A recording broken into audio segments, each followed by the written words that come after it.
Brothers and sisters, what a great joy for me to be with you this morning. My name is Father Joshua Lobo, and I'm a friend of Father Seamus Hogan, who was my spiritual director actually in the seminary, and a friend of Father John Sutka, who was my classmate, and Father Adam as well.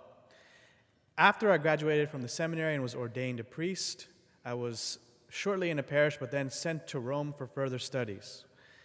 In Rome, I found myself in need of a bicycle, because my commute to school was quite far. And so I decided it'd probably be more efficient if I got a bicycle to take me there and back. And so luckily for me, a priest at my college who stays with me, he said, I have a bicycle that is quite old, but I don't need it anymore, and you can have it if you'd like. And I said, sure. And when he gave the bike to me, he said, just to let you know, this is a very spiritual bike. And I said, okay. I don't know what that means. I needed a physical bike, not so much a spiritual bike. But as soon as I got on the bike, I realized what he meant. And it was this. The bike was an electric bike, but it wasn't one of those bikes that just goes on its own. As soon as you start to pedal, then the motor kicks in and it propels you forward, quite quickly actually. And so I was reflecting on this bike when I thought of our gospel today, when Jesus tells us to strive to enter the narrow gate. We must strive, brothers and sisters. Strive just like that bike where I have to begin to pedal before the motor kicks in, before the grace of God helps us. And so the great St. Augustine once said, the God who created you without you cannot save you without you. It requires an act of our will, our free will, to say to the Lord, yes, Lord, I need you. I desire to be saved. We must strive towards God. And striving, it's going to take some effort. It's going to be a battle. It's going to take some discipline. And it requires obedience to God's commands and to the teachings of the church. But the good news for us today is that even though Jesus says, strive to enter through the narrow gate, he is also the one in the Gospels who tells us, without me, you can do nothing. So our lives as Christians, it's a beautiful harmony between our striving and God's help, our moving towards God and God helping us along the way. God will meet us in the struggle, and he will multiply our efforts. Brothers and sisters, God is worth the effort. He is worth striving for and towards.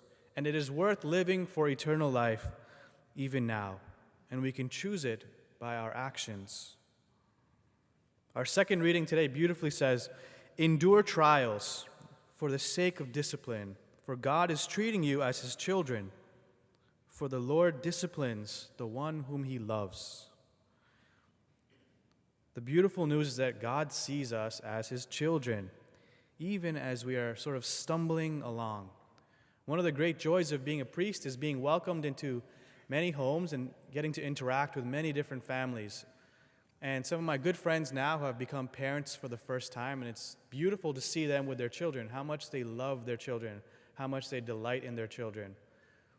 Even as their child is walking towards them, maybe stumbling along or crashing into the table or crawling, they love them and they delight in them.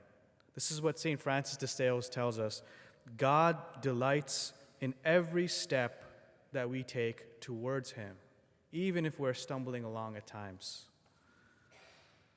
Seeing our striving and our attempts at moving towards him and trying to be disciples, all of this will move God's compassionate heart. And I want to leave you with an image that one of my favorite saints, Saint Therese of Lisieux, shares with us. She always saw herself as a little soul, someone who was struggling in the spiritual life. And so she pictured herself at the bottom of a staircase as a little child, attempting to climb even the first step of holiness. And then she saw God at the top of the stairs as a father. And she tells us, the way is narrow, but what joy to know that the arms of Jesus are the elevator which will raise me up to heaven.